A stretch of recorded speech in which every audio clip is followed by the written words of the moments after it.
In 1946, almost immediately after World War II, four ceremonial magicians partook in a ritual that had a drastic impact on our society today.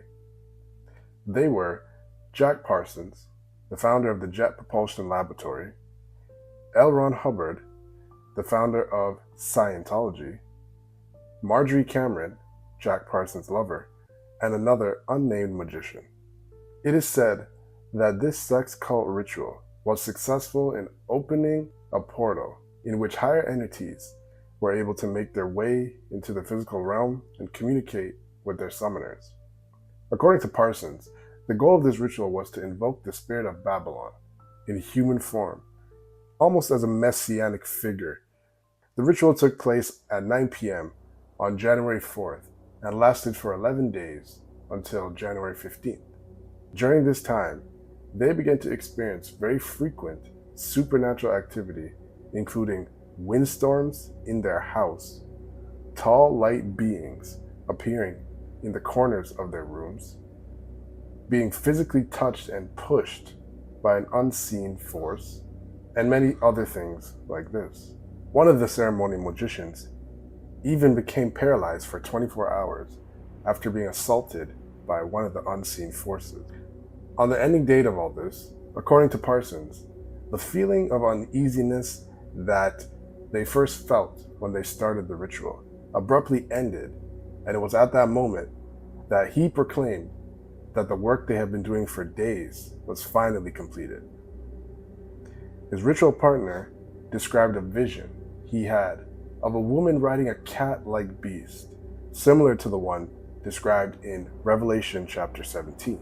Immediately after this, he was visited at his house by a woman known as Marjorie Cameron, who would later become his lover, a Thelemite artist who in his mind was the physical representation of the force that he was trying to invoke. The entity Babalon spoke to Parsons, and he apparently wrote its words in what would be known as the Babalon Manifesto. I, Balarian Antichrist, in the year 1949 of the rule of the Black Brotherhood called Christianity, do make my manifesto to all men. And I, the Antichrist, come among you, saying, an end to the pretense and lying hypocrisy of Christianity, an end to the slave morality.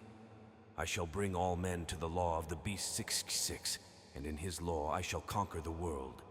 And all who accept me, the Antichrist, and the law of the Beast, shall be accursed, and their joy shall be 1,000-fold greater than the false joys of the false saints. In the Old Testament, the city of Babylon gave birth to an empire that ruled much of the known world at that time and indoctrinated its inhabitants with a very corrupted worldview.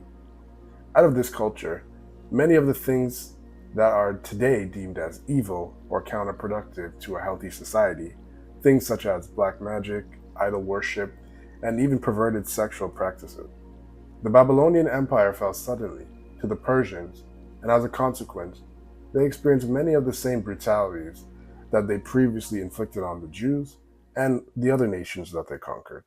Today, Babylon might not be around any longer as a city, but the influence is still very much here, corrupting various cultures and societies around the world as humans give way to these perverted teachings and worldviews. Many reports of objects, saucers, unexplained events have always been recorded throughout history, but it is without a doubt that immediately after this, the frequency and potency of these encounters have exponentially increased. Shortly after the US government got wind of Parsons' dealings, they began to work beside two groups, known as the Collins Elite and the STAC-5, who began to try and replicate the same techniques originally used by Parsons to get definitive answers to the whole UFO mystery. They were successful in achieving brief laboratory manifestations of materials and conditions similar to the ones that fell at the Lincoln County, aka the infamous Roswell incident. So that was 1946. The following year started the modern era of UFOs with Kenneth Arnold sightings, the Roswell crash. All that happened so Some people suggest that, Parsons and Hubbard opened a door and something flew in. Insert the creepy organ music there. So that brings us to Marjorie Cameron. At one point during the Babalon working, according to Parsons' account, he had been in contact with Aleister Crowley. Crowley gave Parsons some direction on how to find the Scarlet Woman to do the Babalon working with. Shortly afterwards, according to Parsons, there was a crack of a bolt of lightning. Marjorie Cameron showed up on his doorstep, disheveled and confused, and he invited her in, and they ended up spending the next couple weeks in bed and started a love affair and eventually got married. There's different accounts. Marjorie Cameron didn't remember it exactly like that, but she did note in later writings that the night she met Parsons at the parsonage, she witnessed a silver cigar-shaped UFO.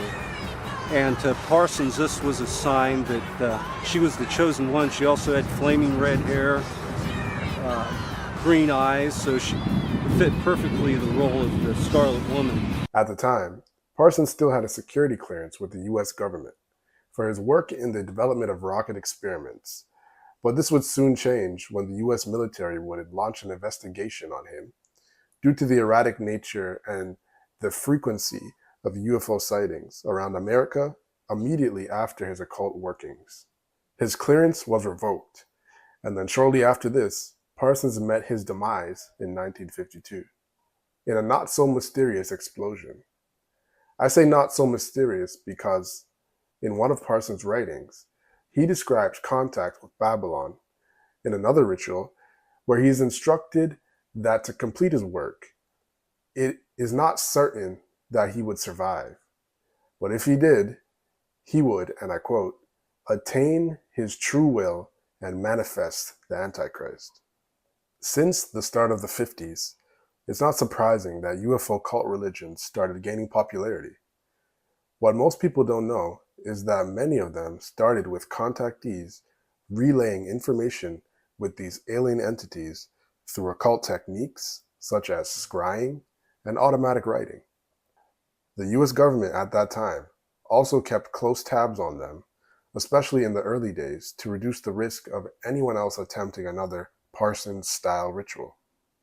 The Roswell incident, the White House UFOs in 1952, the Fiorentina UFO soccer match incident, and more among others. Around this time, many people who were beginning to have these encounters began to report them to law enforcement, which ultimately made its way to the FBI. One of the first, if not the first, investigations into these claims came from a since declassified document, number 651, in which the FBI agent Guy Hautel explores reports of a UFO crash. His conclusion, based on these documents, is that these sightings and beings were hypothesized to be not otherworldly, but paranormal.